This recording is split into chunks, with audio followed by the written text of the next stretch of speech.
সেই সময়কার অবস্থা ছিল অত্যন্ত কষ্টের। মা ফাতিমা রাদিয়াল্লাহু আনহার ঘরে সামান্য পরিমাণেও খাবার ছিল না। ছোট্ট হাসান ও হুসাইন রাদিয়াল্লাহু আনহু মায়ের আঁচল ধরে কাঁদতে লাগলো, মা আমাদের খাবার দাও, আমরা খুব ক্ষুধার্ত। অন্যদিকে একই সময়ে কুলসুমের ঘরে আনন্দ উৎসবের আয়োজন চলছিল। সেখানে বিপুল পরিমাণ খাবার সাজানো হয়েছিল। আরবের বড় বড় ধনী ব্যক্তি, ব্যবসায়ী ও তাদের পরিবার সেখানে অংশগ্রহণ করেছিল। সে মহাদাওয়াতে প্রিয় নবী সাল্লাল্লাহু আলাইহি ওয়াসাল্লামও কুলসুমের বাড়িতে উপস্থিত হয়েছিলেন। তারপর কুলসুম নবী করিম সাল্লাল্লাহু আলাইহি ওয়াসাল্লামকে সালাম দিয়ে বললেন, হে আল্লাহর প্রেরিত রাসূল, হে আমার পিতা, আপনি এসেছেন, আমি অনেক খুশি হয়েছি। আপনি এখানে বসুন। আমরা অনেকেই জানি, আবার অনেকেই জানি না, কুলসুম ছিলেন ধন সম্পত্তির দিক থেকে অনেকটাই স্বাবলম্বী। পক্ষান্তরে মা ফাতেমা ছিলেন অত্যন্ত গরিব, কিন্তু অত্যন্ত গরিব হলেও তিনি দিন প্রচার এবং ঈমান আমলের দিক থেকে ছিলেন অটল। কেনই বা থাকবেন না? মা ফাতেমা হলেন জান্নাতের সর্দারিনী। তিনি জান্নাতুল ফিরদাউসে সকল জান্নাতি নারীদের প্রতিনিধিত্ব করবেন। কুলসুমের বাড়িতে বিভিন্ন রকমের খাবারের আয়োজন হতে লাগলো। মহানবী সাল্লাল্লাহু আলাইহি ওয়াসাল্লাম বললেন, মা কুলসুম, তুমি তো সবাইকে এখানে আমন্ত্রণ জানিয়েছ, সবাইকেই আমি দেখতে পাচ্ছি। শহরের বিভিন্ন লোক এখানে এসেছে তোমার মেজবানে অংশগ্রহণ করার জন্য। সবাই নিশ্চয়ই ভালো মন্দ খাবার খেয়ে এখান থেকে যাবে। নিঃসন্দেহে অনেক সুন্দর এবং ভালো একটি আয়োজন করেছো তুমি। মা কুলসুম, তুমি কাকে কাকে এখানে আমন্ত্রণ জানিয়েছ? কুলসুম বললেন, হে আমার পিতা, হে আল্লাহর রাসূল, আমি আমার মেজবানে এই শহরের ধনাঢ্য সবাইকে আমন্ত্রণ জানিয়েছি। আব্বাজান, শহরের সকল পণ্ডিত জ্ঞানীদের এখানে আমন্ত্রণ জানিয়েছি। নবী করিম সাল্লাল্লাহু আলাইহি ওয়াসাল্লাম বললেন, তুমি সবাইকে এখানে আমন্ত্রণ করেছো, কিন্তু একজনকে তুমি আমন্ত্রণ করনি। কুলসুম তখন বললেন, কে বাবা, কাকে আমি আমন্ত্রণ করিনি? নবী করিম সাল্লাল্লাহু আলাইহি ওয়াসাল্লাম বললেন, সেটা তো তোমার অজানা হওয়ার কথা নয়, সে তো তোমার রক্তের সম্পর্ক, তোমার আপন বোন ফাতিমা। কুলসুম একটু চুপ হয়ে রইলেন।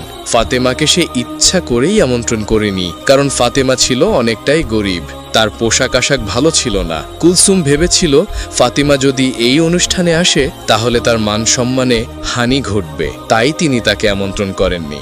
এদিকে কুলসুম যখন অনেক বড় মেজবানের আয়োজন করলো, ভালো ভালো কোরমা পোলাওয়ের আয়োজন করলো, মা ফাতেমারই আপন বোন কুলসুম শহরের সবাইকে আমন্ত্রণ করে খাওয়াচ্ছেন, তখন পক্ষান্তরে একবেলা খেতেও পারছিল না মা ফাতেমা এবং তার দুই সন্তান হাসান এবং হোসেন ক্ষুধার জ্বালায় কাতরাচ্ছিল এবং তারা বলছিল, মা, আমাদের খুবই ক্ষুধা লেগেছে, আমরা আর ক্ষুধার জ্বালা সহ্য করতে পারছি না, তুমি আমাদেরকে কিছু খাবার দাও। মা ফাতেমার চোখ থেকে অজস্র ধারায় পানি ঝরছিল এবং তিনি আল্লাহর কাছে বলছিলেন, হে আল্লাহ, আমার ঘরে তো কোনো খাবার নেই, কোনো দিরহামও নেই, এই মাসুম বাচ্চার মুখে আমি কি তুলে দিব? এখন আমি না হয় ক্ষুধার জ্বালা সহ্য করতে পারছি, কিন্তু এই মাসুম বাচ্চা দুটো ক্ষুধার জ্বালা সহ্য করতে পারছে না। মা ফাতেমার কান্নায় আল্লাহর আরশ কেঁপে উঠল। হায় আল্লাহ, আপন বোনের বাসায় কোনো খাবার নেই, হাসান হোসেন একবেলা ক্ষুধার জ্বালায় কাতরাচ্ছে। তখনই মা ফাতেমার আপন বোন কুলসুমের বাড়িতে ভালো ভালো রান্না করা হচ্ছে, ভালো ভালো খাবারের আয়োজন করা হচ্ছে। মেজবানে অনেক মানুষ এসেছে, অনেক মানুষই দাওয়াত পেয়েছে, কিন্তু গরিব বলে মা ফাতেমাকেই দাওয়াত দিল না তার আপন বোন কুলসুম। নবী করিম সাল্লাল্লাহু আলাইহি ওয়াসাল্লাম কুলসুমকে বললেন, সে তোমার আপন বোন, এখানে সবাই যেহেতু এসেছে তারও আসার প্রয়োজন ছিল, তোমার তাকে আমন্ত্রণ করা উচিত ছিল। কুলসুম মহানবী সাল্লাল্লাহু আলাইহি ওয়াসাল্লামকে খাবার খেতে বসার জন্য অনুরোধ করলেন এবং সে এড়িয়ে গিয়ে অন্যদিকে চলে গেলেন। সবাই খাবার খেতে বসে গেল এবং খাবার চুলা থেকে উঠাতে লাগলো। কুলসুম সবকিছু তদারকি করতে লাগলেন। নবী করিম সাল্লাল্লাহু আলাইহি ওয়াসাল্লাম দুঃখ ভারাক্রান্ত মন নিয়ে দাঁড়িয়ে রইলেন। সে কি করে সেখান থেকে খাবার গ্রহণ করবেন? তার সবথেকে আদরের মেয়ে মা ফাতেমা সেখানে আসেনি, তার কলিজার টুকরা নাতি হাসান হোসেন ক্ষুধার জ্বালায় কাতরাচ্ছিল। হায় আল্লাহ, এই নিদারুণ অসহায়ত্ব দেখে নবী করিম সাল্লাল্লাহু আলাইহি ওয়াসাল্লামের মনেও অনেকটাই কষ্ট লাগলো। তারপর মা ফাতেমার কাছে যখন হাসান হোসেন ক্ষুধার জ্বালায় চিৎকার করছিল, মা ফাতেমা কোনো উপায় না পেয়ে শুধু চুলাতে গরম পানি ফোটাতে লাগলেন এবং হাসান হোসেনকে বললেন, এই তো বাবা, একটু পরেই খাবার হয়ে যাবে, তোমরা যাও পাহাড়ের কাছে গিয়ে খেলা করো, আমি রান্না হলেই তোমাদেরকে ডাকবো। আসলে চুলায় তো কোনো খাবারই ছিল না, শুধুই গরম পানি দিয়ে ফোটাচ্ছিলেন মা ফাতেমা, কারণ ছেলেদের তো কিছু একটা বোঝাতে হবে। তার ঘরে যে কোনো খাবার নেই, সে শুধুই এই অবস্থা দেখছিলেন এবং তার চোখ থেকে অজস্র ধারায় পানি ঝরছিল। পক্ষান্তরে তার আপন বোনের বাসায় অনেক ধরনের খাবারের আয়োজন হতে লাগলো। তারপর সবাইকে খাবারের জন্য যখন কুলসুম খাবারের পাত্রের কাছে গেলেন, তিনি সেই ঘটনা দেখে অবাক হয়ে রইলেন, কারণ তিনি যখন খাবারের পাত্রের কাছে গিয়ে খাবারের ঢাকনা একে একে ওপরে তুললেন তিনি দেখলেন সকল খাবারই রান্না করা ভালো ভালো খাবার, পোলাও, কোরমা, মাংস সবকিছু পাথর হয়ে গিয়েছে। তিনি বললেন, হাই আল্লাহ, এ কি করে সম্ভব? এ কি করে হলো?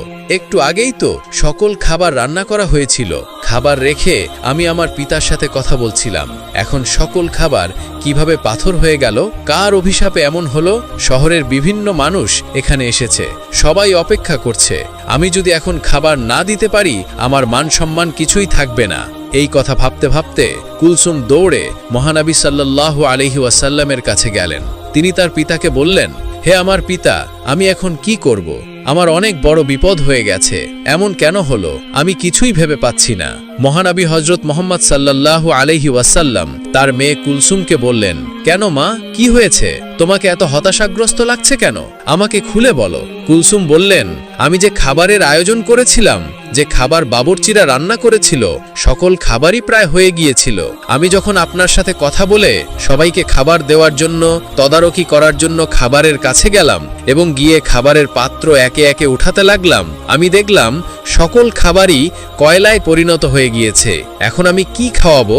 এই আমন্ত্রিত অতিথিদের আমি তাদের কি দিব? এত বড় মেজবানে শহরের ধনী ব্যক্তিরা, জ্ঞানী ব্যক্তিরা উপস্থিত হয়েছে। আমি যদি এখন তাদের সামনে খাবার দিতে না পারি তাহলে আমার মান সম্মান কিছুই থাকবে না। আপনি আমাকে সাহায্য করুন, আমি এখন কি করতে পারি? নবী করিম সাল্লাল্লাহু আলাইহি ওয়াসাল্লাম সবকিছুই বুঝতে পারলেন। তিনি বললেন, মা কুলসুম, তুমি অনেক বড় ভুল করে ফেলেছ, যে ভুলে আল্লাহর আরশ কেঁপে গিয়েছে। আল্লাহ অনেকটাই তোমার উপর নারাজ হয়েছেন, আর তিনি এজন্যই নারাজ হয়েছেন তুমি তোমার আপন বোন ফাতেমাকে গরিব বলে এই মেজবানে আমন্ত্রণ করনি।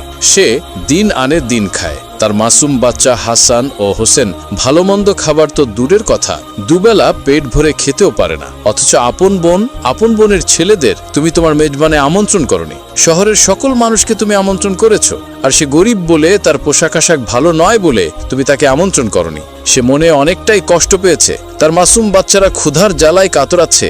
এই ঘটনা আল্লাহর আরশে পৌঁছে গিয়েছে। আল্লাহ তোমার উপর নারাজ হয়েছেন, তাই তোমার সকল খাবারই সে কয়লায় পরিণত করে দিয়েছেন। এরপর কুলসুম বললেন, হায় আল্লাহ, আমি তো এতটা ভাবিনি। হে আল্লাহর নবী, আপনি কিছু একটা করুন, এর সমাধান দিন। নবী করিম সাল্লাল্লাহু আলাইহি ওয়াসাল্লাম বললেন, এর উপায় একমাত্র মা ফাতেমার কাছেই আছে। তিনিই পারেন সকল সমস্যার সমাধান করতে। নিশ্চয়ই তার ইচ্ছায় আল্লাহ রাব্বুল আলামিন এই সমস্যার সমাধান করে দিতে পারেন। তখন কুলসুম দৌড়াতে দৌড়াতে মা ফাতেমার বাড়িতে পৌঁছে গেলেন।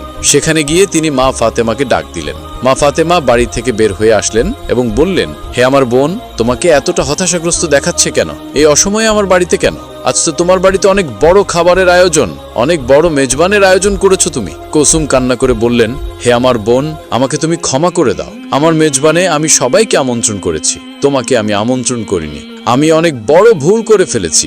মা ফাতেমা বললেন, না না, ঠিক আছে, আমি নিতান্তই গরিব মানুষ।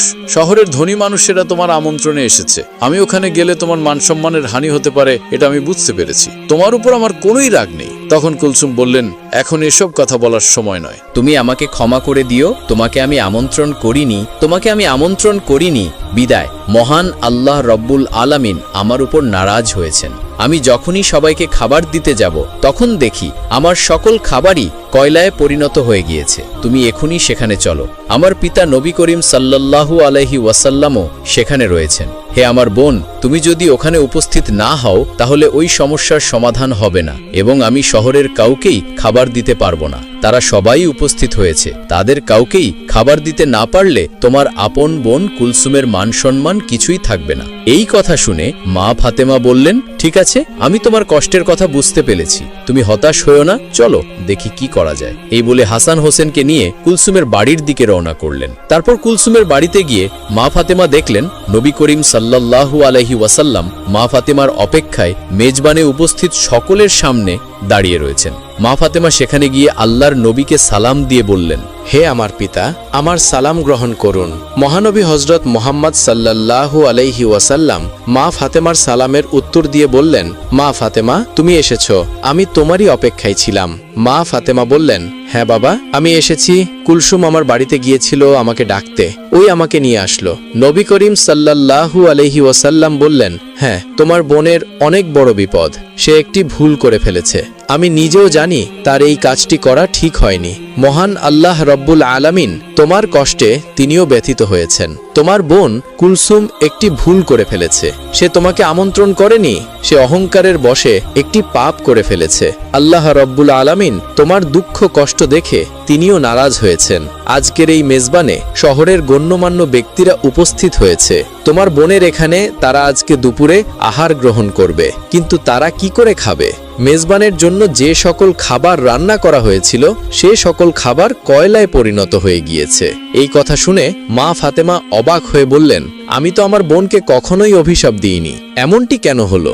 মহানবী হজরত মোহাম্মদ সাল্লাল্লাহু আলাইহি ওয়াসাল্লাম বললেন, মা ফাতেমা, তুমি অভিশাপ দাওনি, অভিশাপের প্রয়োজন পড়েনি, কিন্তু হাসান হোসেনের ক্ষুধার যন্ত্রণা, মা হিসেবে তোমার আহাজারি আল্লাহ রব্বুল আলামিনের আরশকেও কাঁপিয়ে দিয়েছে। তাই এই মেজবানে যে সকল খাবার রান্না করা হয়েছিল তার হুকুমে সকল খাবারই কয়লা হয়ে গিয়েছে। এখন তোমার বোন অনেকটাই চিন্তায় পড়ে গেছে যে এত সব আমন্ত্রিত অতিথিদের যদি সে খাবার দিতে না পারে তাহলে তার মান সম্মান কিছুই থাকবে না।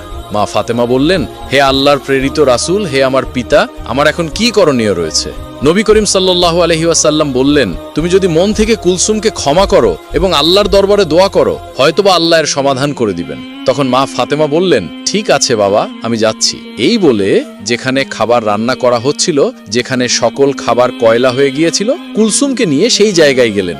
আল্লাহর নাম নিয়ে বিসমিল্লাহ বলে মা ফাতেমা সকল খাবারের পাত্র কাপড় দিয়ে ঢেকে দিলেন এবং আল্লাহর দরবারে দোয়া করলেন এবং কুলসুমকে বললেন, তুমি কাপড় তোলো খাবারের ওপর থেকে। খাবারের পাত্রের ওপর থেকে যখন কাপড় সরালেন তখন দেখলেন সকল কয়লায় পরিণত হওয়া খাবার আগের অবস্থায় ফিরে এসেছে। কুলসুম আল্লাহর দরবারে শুকরিয়া আদায় করলেন, মা ফাতেমাও আল্লাহর দরবারে শুকরিয়া আদায় করলেন।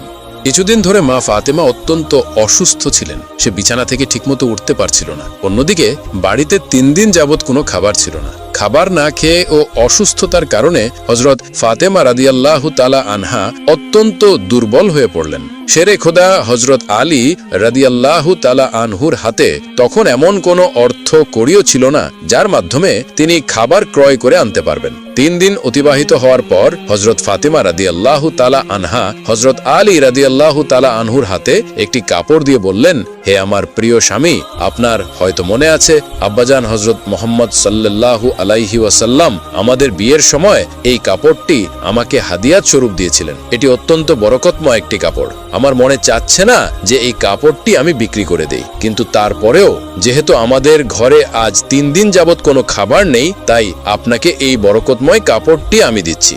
আপনি এটিকে বাজারে বিক্রি করে এর মূল্য দিয়ে কিছু খাবার খরিদ করে নিয়ে আসুন। হযরত আলী রাদিয়াল্লাহু তাআলা আনহু ফাতিমা রাদিয়াল্লাহু তাআলা আনহার কাছ থেকে সেই কাপড়টি নিয়ে বাজারের দিকে রওনা করলেন। তিনি কাপড়টি নিয়ে বাজারের দিকে পৌঁছালেন এবং সেটিকে বিক্রি করার জন্য অনেক ক্রেতাকে দেখালেন। কিন্তু কাপড়টি অত্যন্ত পুরনো হওয়ায় সেটি ক্রয় করার জন্য কোনো ক্রেতাই আগ্রহ দেখাচ্ছিল না। এ কারণে হযরত আলী রাদিয়াল্লাহু তাআলা আনহু একেবারেই নিরাশ হয়ে পড়লেন। তখন তিনি আল্লাহ রাব্বুল আলামিনের দরবারে ফরিয়াদ করলেন, হে আল্লাহ রাব্বুল আলামিন, এই কাপড়টি অত্যন্ত পুরাতন, তাই এটি ক্রয় করার জন্য কোনো ক্রেতাই আগ্রহ দেখাচ্ছে না। আজ 3 দিন যাবৎ নবীজির মেয়ে হযরত ফাতেমা রাদিয়াল্লাহু তাআলা আনহা এবং হাসান ও হোসেন না খেয়ে আছে। হে রাব্বুল আলামিন, আজকে যদি এই কাপড়টি আমি বাজারে বিক্রি না করে এর মূল্য দিয়ে বাড়িতে না নিয়ে যেতে পারি, তাহলে আজকেও তারা না খেয়ে থাকবে। আপনি এই কাপড়টি বিক্রয় করার জন্য একজন ক্রেতার ব্যবস্থা করে দিন।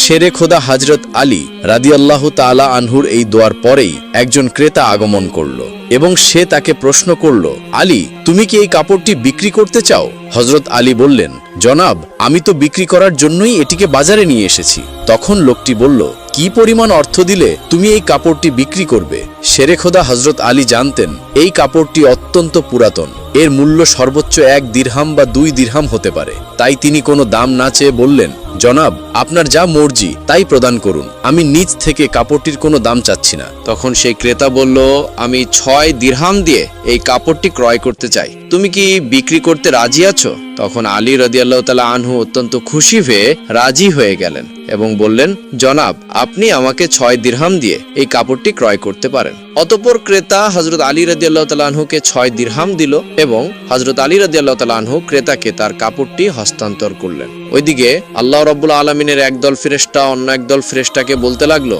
নবী করিম সাল্লাল্লাহু আলাইহি ওয়াসাল্লামের সাহাবীগণ অত্যন্ত দানশীল, তারা সুখে দুঃখে সব অবস্থাতেই দান করে থাকে। তখন ফেরেশতাদের অপর একটি দল বলল, আল্লাহর নবীর সাহাবীরা দান করে এটা ঠিক কথা, কিন্তু তারা সুখে দুঃখে সবসময় দান করে না। যদি তাদের হাতে কোনো কিছু থাকে তাহলেই তারা দান করে, এবং তাদের হাতে থাকা জিনিসটির প্রয়োজন যদি তাদের নিজেদেরই থাকে তখন তারা সেই জিনিসটি দান করে না। ফেরেশতাদের এই ঝগড়ার সমাধান করতে আল্লাহ রাব্বুল আলামিন তাদেরকে বললেন, হে আমার ফেরেশতারা, তোমরা পরস্পরের মাঝে ঝগড়া করিও না। এই বিষয়টি পরীক্ষা করার জন্য শেরে খোদা হযরত আলীর কাছে চলে যাও। সে 6 দিরহাম দিয়ে একটি কাপড় বিক্রি করেছে, আর এই 6 দিরহাম তার অত্যন্ত প্রয়োজন। তোমরা আলীর কাছে গিয়ে সেই 6টি দিরহাম চাও, দেখো সে তোমাদেরকে দেয় কিনা, আর এর মাধ্যমে তোমাদের ঝগড়া সমাধানও হয়ে যাবে। আল্লাহ রাব্বুল আলামিনের পক্ষ থেকে এই নির্দেশ লাভের পর একজন ফেরেশতা ফকির বেশে হযরত আলী রাদিয়াল্লাহু তাআলা আনহুর কাছে আগমন করলেন। হযরত আলী রাদিয়াল্লাহু তাআলা আনহু সেই 6 দিরহাম দিয়ে খাবার ক্রয় করতে যাচ্ছিলেন। ইতিমধ্যে সেই ফকির বেশধারী ফেরেশতা তাকে বললেন, হে আল্লাহর বান্দা, আজ কয়েকদিন যাবত আমি না খেয়ে আছি।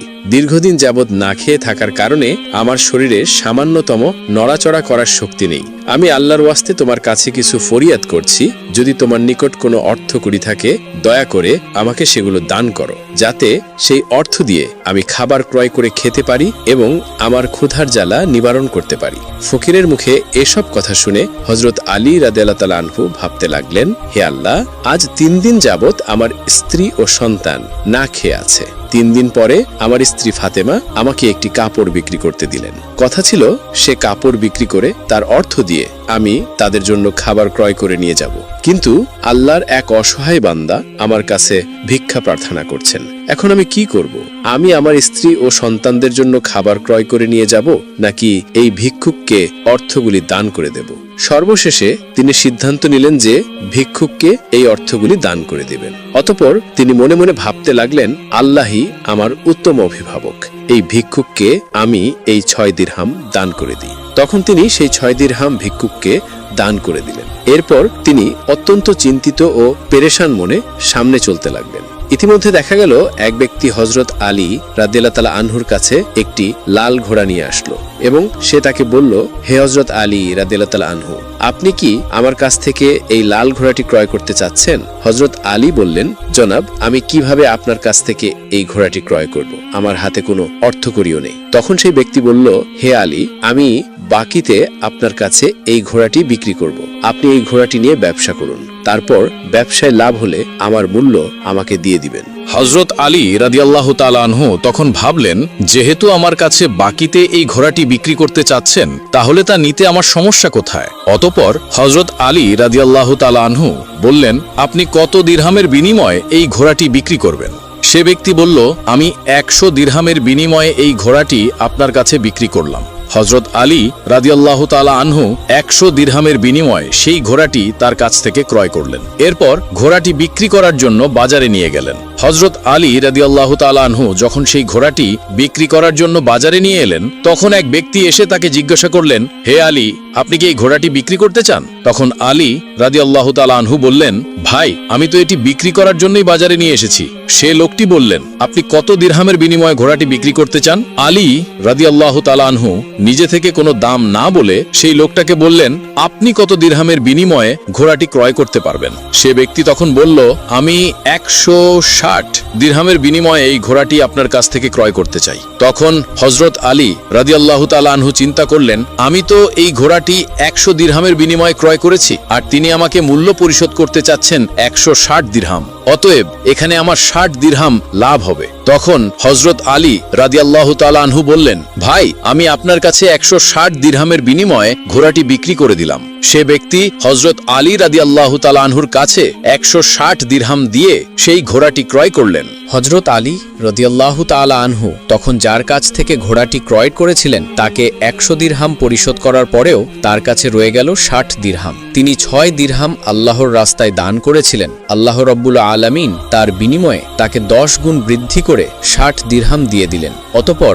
60 দিরহামের বিনিময়ে হযরত আলী রাদিয়াল্লাহু তাআলা আনহু বিপুল সংখ্যক খাবার ক্রয় করে বাড়ির দিকে রওনা হলেন। যখন তিনি বিপুল সংখ্যক খাবার নিয়ে বাড়িতে আসলেন তখন হজরত ফাতেমা রাদিয়াল্লাহু তাআলা আনহা তাকে বললেন, হে আলী, আমি তোমাকে যে কাপড়টি বিক্রি করতে বলেছিলাম সেই কাপড়ের মূল্য দিয়ে তো এত পরিমাণে খাবার ক্রয় করা সম্ভব নয়, তাহলে তুমি এই পরিমাণ খাবার ক্রয় করার জন্য অর্থ কোথায় পেলে? তুমি আমাকে আগে এই কথা বলো, তারপর তুমি আমার বাড়িতে প্রবেশ করতে পারবে। হজরত আলী রাদিয়াল্লাহু তাআলা আনহু বললেন, ফাতেমা, আগে আমি বাড়িতে প্রবেশ করি, তারপর না হয় আমি তোমাকে প্রকৃত ঘটনাটি খুলে বলবো। তখন হজরত ফাতেমা তাকে বললেন, আগে আপনি প্রকৃত ঘটনাটি খুলে বলুন, তারপর আপনি বাড়িতে প্রবেশ করতে পারবেন। হজরত আলী রাদিয়াল্লাহু তাআলা আনহু বললেন, ফাতেমা, তুমি তো ভালো করেই জানো যে তোমার স্বামী হজরত আলী কোনোদিনই অবৈধভাবে উপার্জন করবে না। আমি যে পন্থায় অর্থ উপার্জন করেছি তা সম্পূর্ণ বৈধ একটি পন্থা, অতএব এ ব্যাপারে তোমার সন্দেহ করার কোনো কারণ নেই।